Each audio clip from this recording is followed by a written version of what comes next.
자, 먼저 양이원영 의원이 노인 세대를 겨냥해서 한 말 좀 보죠. 지금 투표하는 많은 이들은 그 미래에 살아있지도 않을 사람이다. 이렇게 해서 지금 뭐 돕겠다고 한 것 같긴 한데 이게 더 파장은 더 키운 것 같아요. 김은경 위원장에 이어서 양이원영 의원까지 좀 노인 폄훼 논란 뭐 이런 것들이 있지 않습니까? 당내에서는 어떤 분위기입니까? 아마 오늘 최고위에서 비공식 최고위에서 아마 논의가 있을 것이라고 좀 예상은 됩니다. 아직까지는 뭐 공식적인 논의는 있지는 않았던 것 같고요.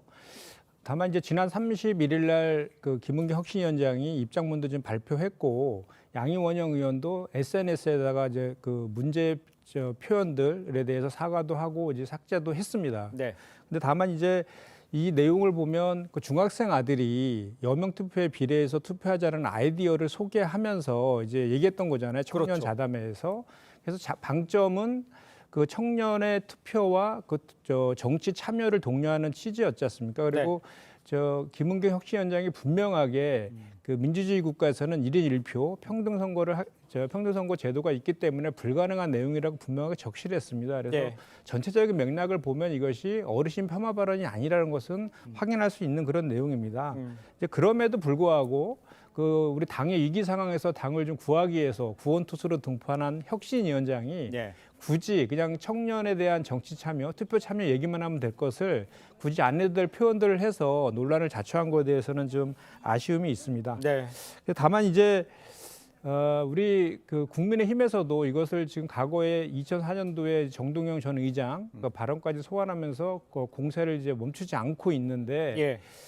전 그 너무 이거를 정치적 이득을 노린 공세에만 치중할 것이 아니라 같은 잣대로 국민의힘에서도 지금 뭐 이태원 참사라든지 오송 참사라든지 또 윤석열 대통령의 장모의 법정 구속이라든지 양평 고속도로 문제 등에 대해서도 할 말들이 많거든요. 근데 그거에 대해서 윤석열 대통령께서 뭐 사과도 하지 않고 어떤 그 의견도 표명하지 않잖아요. 그런 거에 대해서도 균형 잡힌 지금 지적들을 했으면 좋겠다 이런 생각입니다. 김현정 전 대변인께는 이렇게 여쭤볼게요. 지금 말씀하시는 거는 청년들의 투표를 독려하기 위한 말로 한 것이다라는 거에는 다 뭐 얘기를 할 수 있을 것 같아요. 근데 굳이 왜 또 노인, 또 과거에도 그런 사례도 있었는데 그런 것에 대해서 지적을 하시는 것 같아요. 세대 간을 나눠서 할 필요가 있었느냐 이런 얘기 같아요. 그렇습니다. 제가 좀 전에 말씀드린 것처럼 그런 굳이 하지 않아도 될, 그러니까 청년들에 대한 얘기만 하면 될 것인데 어르신과 관련된 얘기들을 불필요하게 해서 이런 이제 논란을 일으킨 거에 대해서는 좀 잘한 것은 아니다라고 제가 말씀을 좀 드린 것이고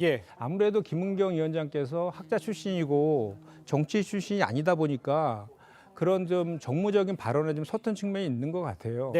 그리고 이제 다만 이제 저도 또 한 가지 말씀드려야 될 것은 이 어르신과 관련된 얘기가 나왔으니까 저는 여야 간에 그렇게 뭐 어르신에 대한 폄하 발언이라든지 뭐 청년과 어르신을 갈라치게 하는 이런 식의 정쟁화 시키기보다는 어느 당이 진짜로 그 어르신을 위한 정책들, 어르신들을 위한 구체적인 정책들을 더 잘하는가에 대한 경쟁으로 좀 전환했으면 어떨까 이런 생각이 드는데 지금 최근에 윤석열 정부라든지 여당의 어르신 정책들과 관련된 거 보면 어르신 일자리 예산 등을 축소하는 방향으로 가고 있다. 이 말씀도 좀 지적하지 않습니까? 알겠습니다. 혁신위에 대한 생각은 어떻습니까 지금?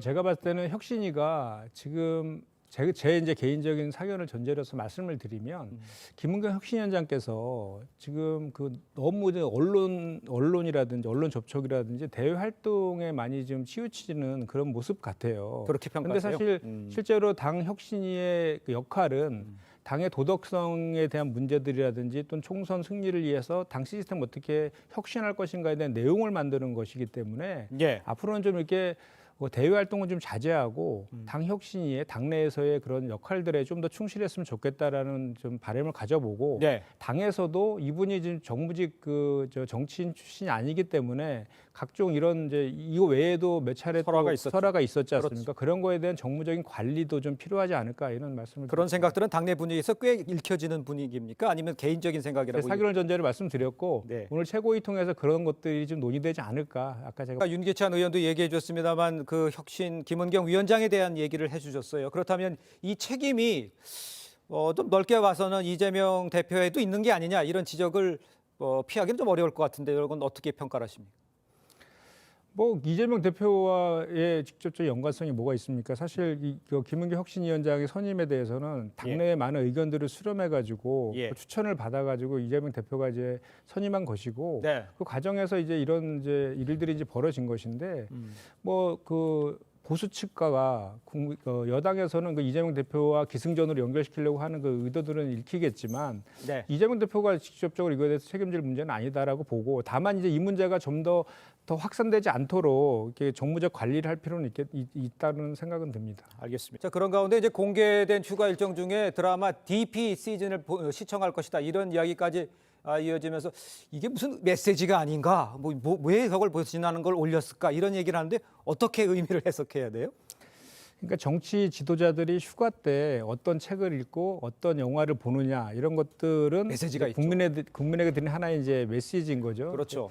DB 시즌 2 웹드라마 같은 경우에는 이제 탈영병을 체포하는 그런 내용을 이제 다룬 영화인데 네. 아무래도 이대남과의 그런 공감 능력을 좀 같이 하려고 하는 그런 의도가 좀 있는 것 같고 과거 도지사 시절에서도 DP 시즌 1도 이렇게 보셔갖고 SNS에 그거에 대해서 글도 좀 청년 MZ 세대에 대한 정책의 중요성을 좀 언급한 적도 있거든요. 네.